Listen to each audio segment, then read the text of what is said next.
Macmillan Audio presents Identity by Nora Roberts. Read for you by January LaVoy.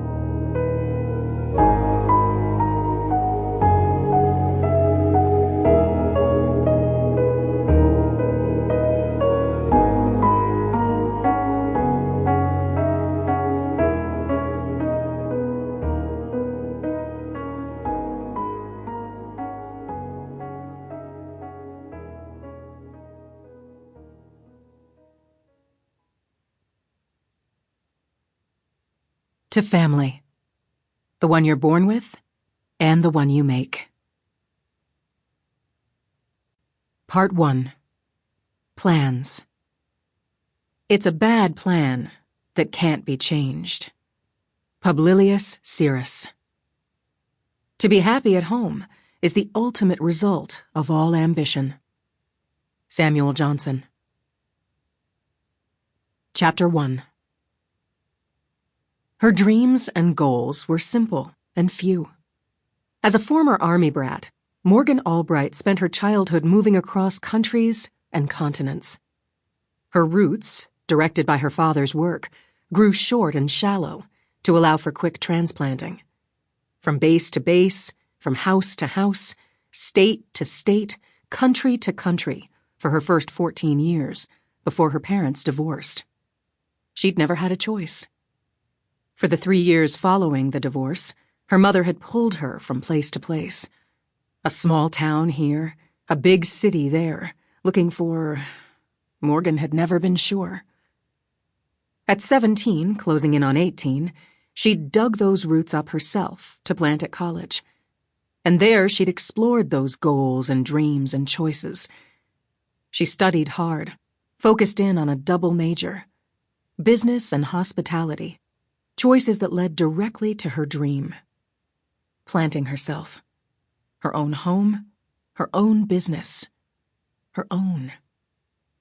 She studied maps, neighborhoods, climate, while narrowing her choices on just where to plant those roots once she'd earned those degrees.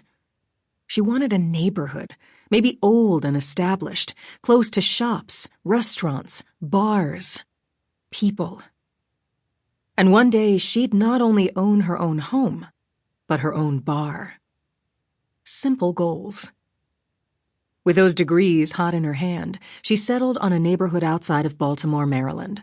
Old houses with yards and as yet to be gentrified, so affordable. She'd worked her way through college waiting tables, then tending bar when she'd hit 21. And she'd saved.